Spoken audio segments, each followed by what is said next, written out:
समझ नहीं आ रहा है क्या करूं एग्जैक्टली कहाँ से स्टार्ट करूं। ऐसा भी नहीं है कुछ बहुत न्यू है। एडिटिंग आती है मुझे, कट क्या होता है, एडिटिंग क्या होती है, स्प्लिट कैसे करते हैं, कट आउट कहाँ से लगाते हैं, म्यूज़िक टैग्स वगैरह। तो मैं बिल्कुल नूब या न्यूब क्या बोलते हैं वो नहीं हूँ। बट वीडियोस का स्टाइल कौन सा चुनूँ क्या। एक तो आज दिवाली है ना, सबके लिए बहुत बढ़िया दमदार त्योहार है, हर घर में उजाला है। Not for me. आज से 20 साल पहले करीब 2005 मेरे डैडी की अस्थियाँ आई थी इस दिन। कई लोग कहते हैं कि तुम्हें एडिटिंग क्यों सीखनी है, मत सीखो, हायर कर लो। डैडी नहीं रहे ना, डैडी याद नहीं आते हैं दिवाली पे। उनसे ज़्यादा याद आता है कि बड़ा लड़का होना चाहिए,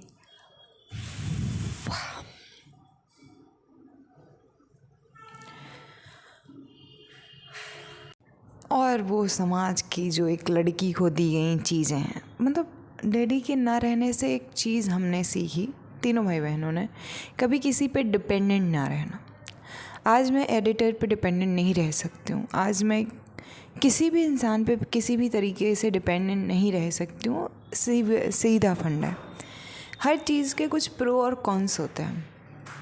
बहुत दर्द होता है एक बच्चे को, आज मैं उस दर्द से निकल चुकी हूँ। नहीं होता मुझे दर्द कि डैडी नहीं है तो 1 लाख बच्चों के नहीं होंगे इसी शहर में। बट अगर उनमें से किसी की हेल्प नहीं की, या इतने लायक नहीं बनी कि किसी की हेल्प कर सकूं, या किसी की छोड़ो अपनी हेल्प कर सकूं, तो अपनी माँ को क्या जवाब दूँगी, क्या कहूँगी कि उन्होंने जो अपनी बेटी को फुल आज़ादी देने की चीज़ नहीं होती है, बट सपोर्ट रख तो किया उन्होंने पीछे खड़े होकर। 7 साल की थी मैं, 7 साल की, तब से अपने लिए सारे डिसीजंस ले रही हूँ, each and every decision by my self. किसी का सपोर्ट नहीं, बट मेरी माँ को मेरे ऊपर ट्रस्ट था। सब कहते थे ज़्यादा मत उड़ो, पंख कट जाएंगे।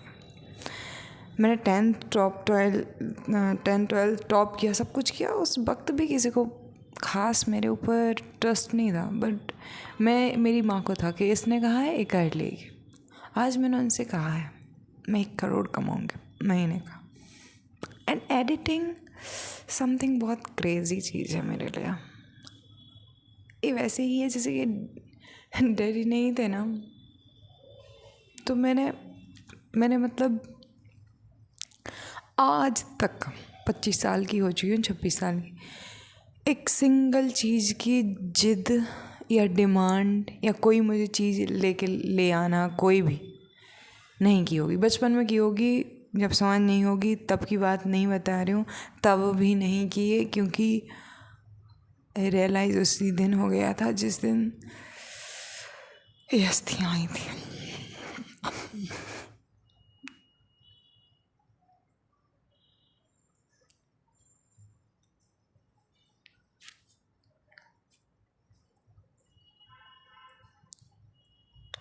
हर एक दिवाली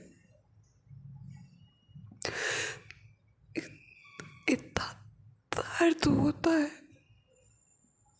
अंदर से बाहर तक,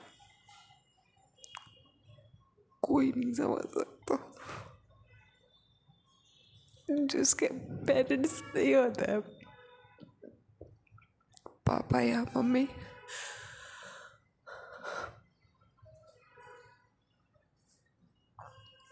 बस वो समझ सकता। जिनके नहीं होते फिर भी समझ में आता है, जिनके है बट वो डाइवोर्स लेके अलग रहते होंगे, कितना हार्ड रहता होगा। या जिनके पेरेंट्स हैं और पापा बहुत मारते पीटते या गंदे हैं। मेरे तो है नहीं ना, तो चलो है ही नहीं, कहते कोई नहीं, बट बहुत ज़्यादा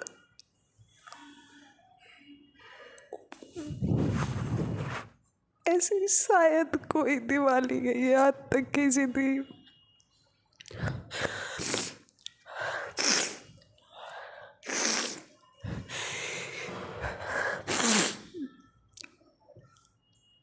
क्या हंस रहे हो?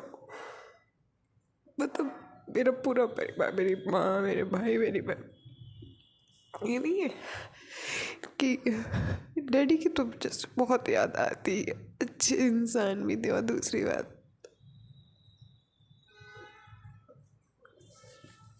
हाँ, पिता पिता ही होता है ना।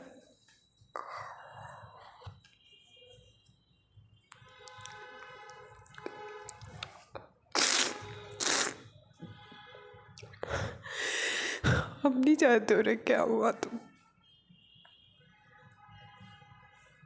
वो तो भाई के बर्थडे पे आने वाले थे,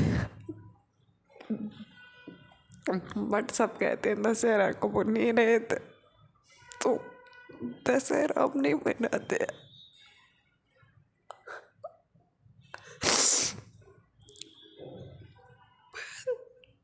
दिवाली भी कभी नहीं मनाते।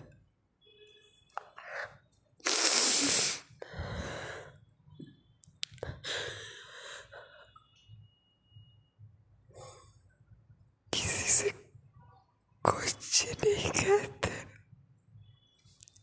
हंसते रहते। बहुत दर्द होता है।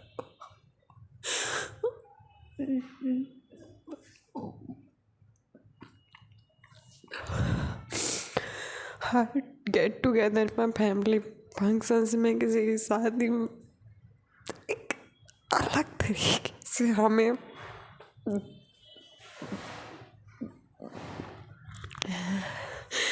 बहिष्कृत सा किया जाता है। माँ जी अब तो बहुत ठीक है, स्टार्टिंग के टाइम में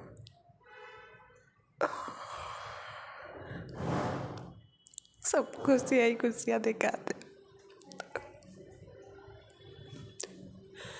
हर इंसान खुश नहीं होता है।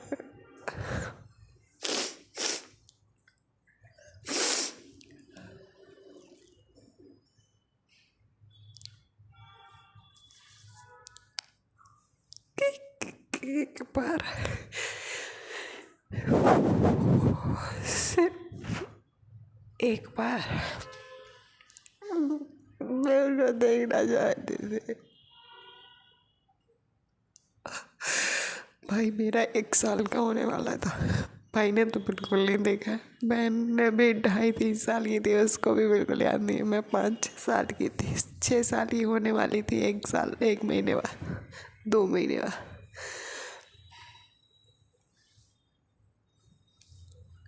बहुत चाहती हूँ मैं अपने डैडी को।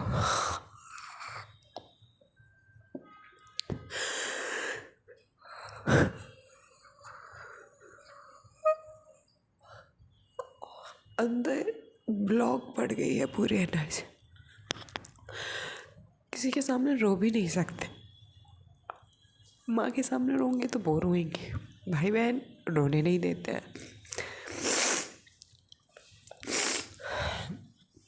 और मुझे एक्सप्रेस करना है, अंदर ही अंदर घुटन है, दर्द है बहुत।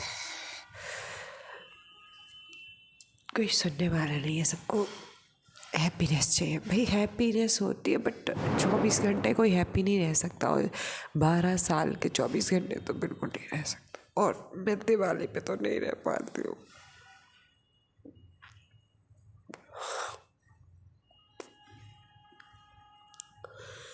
हर चेहरे के अंदर, हर चेहरे जो मुस्कुरा रहा है, जो हंस रहा है, वो अंदर से हंस रहा है, ऐसा नहीं समझना चाहिए।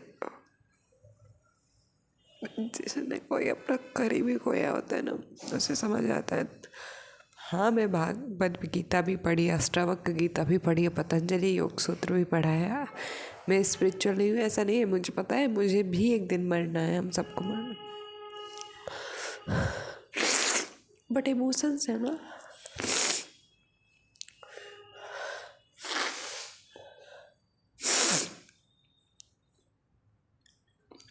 मेरे अकॉर्डिंग इमोशंस को सप्रेस नहीं करना चाहिए, दबाना नहीं चाहिए। एक्सप्रेस करने से वो आप मेंटली फ्री हो जाते हो और ज़्यादा इमोशनली स्ट्रॉन्ग हो जाते हो और आप एक अच्छे इंसान बनते हो। मैं एडिटिंग का कहने वाली थी ना, मैं एडिटिंग सीखूँगी, आई गारंटी। आज 21-20 है ना, नेक्स्ट 30 डेज़ के अंदर मैं अच्छे लेवल की एडिटिंग सीख के दिखाऊंगी। ये दर्द अकेले इस बात का नहीं है कि डैडी नहीं, जब भी कुछ नहीं आता है तो मुझे रोना आता है। मैं लड़कों की तरह होल्ड करके नहीं जानती हूँ, पता नहीं उन्हें कितना प्रेशराइज कर दिया इस समाज ने कि बेचारे रो भी नहीं पाते हैं खुल के। लड़के ना हुए वो तो मतलब क्या कहूँ उनके लिए, बेचारों के लिए। मतलब रोना सबसे बेसिक नीड है। अगर इंसान को दर्द हो रहा है तो वो रोएगा, बट लड़कों से समाज ने कैसे वो चीज़ छीन ली। हम रो लेते हैं, हमारा एक तरीके से जो बहुत ब्लॉक सा पड़ा होता है, दर्द होता है, वो सब रिलीफ सा हो जाता है। और वो गुस्से में नहीं बदलता, वो किसी पे नहीं निकलता, वो निकल चुका होता है। हम एक बेटर वर्जन बनते हैं। मेरे साथ तो ऐसा होता है, मुझे दर्द हुआ बस मैं निकाल देती हूँ। मैं ऐसा नहीं है कि लड़कियाँ नहीं रोती हैं, मेरी बहन भी उन लड़कियों में से आती है जो कम रोती है। लेकिन जैसे ही मैं यहाँ आ गई थी, वो घर पे थी, तो माँ जी बताती थी कि वो मेरी तरह बात बात पे रोने लगी है, तुम्हारे तरीके से सब कुछ करने लगी है। मैं रहती हूँ तो वो मेरे ऊपर गुस्सा निकाल लेती है। हर एक इंसान की ज़िंदगी में कुछ 2-4 लोग ऐसे होने चाहिए जिनका हमें पता हो कि वो हमारे पीछे, जैसे मैं अपने भाई से गुस्सा हो जाती हूँ, मुझे पता होता है वो मनाने आएगा, वो मुझे पता होता है कि वो मेरी कितनी कद्र करता है, वो मुझे कितना प्यार करता है। मैं एडिटिंग तो ठीक है, एडिटिंग तो एडिटिंग ही है। दुनिया की ऐसी कोई चीज़ नहीं है जो नहीं कर सकती हूँ। मैंने ठाना है, मैंने सब कुछ करके दिखाया है। 1 करोड़ का चैलेंज भी पूरा करके दिखाऊंगी, एडिटिंग सीख के भी दिखाऊंगी। एंड ऐसी दुनिया की कोई चीज़ नहीं होगी जो मैं ठानूँगी वो मैं नहीं कर पाऊँ। अगर मैंने ठाना है तो वो जानता है, मैं जानती हूँ, और मेरा काम जानता है। मैं मुंह बहुत चलाती हूँ, बहुत बोलती हूँ। लोगों को लगता है यूपीएससी का भी तो बोला था ना, नहीं निकाल पाई ना। दर्द हुआ उसमें भी फेलियर का, बट दुख नहीं हुआ। दर्द अलग चीज़ होती है, दर्द आता है चला जाता है।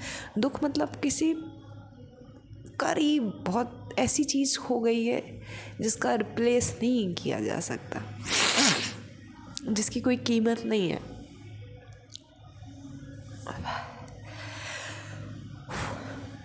तो जब मेरा मन करता है मैं तो रो लेती हूँ। मैं सबसे यही कहूँगी कि जब डर लगे तो बता दो किसी को, जब रोना है तो रो लो। कोई है अगर ऐसा जिसके साथ में रो सकते हो तो इससे बढ़िया कोई बात नहीं। और अकेले में रो सकते हो तो वो भी बढ़िया ही बात है। भाव अकेले में ही आते हैं। मैं तो एक आंटी से मिली थी, बहुत 80-84 साल की है वो आंटी। तो मैं उन मैम से मिली एंड उन्होंने अपनी भी किस्सा बताई कि पूरी ज़िंदगी उन्होंने भी अकेले निकाली। उनके पति भी जब वो 40 साल की थी तब चले गए थे। हमने गले लग के खूब रोया। मुझे तो ऐसे लोग मिल भी जाते हैं और अच्छे खासे मेरे तरीके के, क्योंकि मैं गिवर नेचर की हूँ। मुझे मेरे अंदर बहुत प्यार, बहुत ममता, बहुत करुणा, बहुत प्रेम, जो शुद्धतम प्रेम होता है वो भरा पड़ा हुआ है हर इंसान, हर प्रकृति के कण के। तो मेरे साथ तो ऐसा होता है। मुझे पता है कि मुझे क्या करना है। तो मुझे अभी एडिटिंग का चैलेंज लेना था और आज 20 अक्टूबर है और मैं आज बस इतना ही कहना चाहती हूँ कि मैं छोड़ूंगी नहीं कोई भी काम।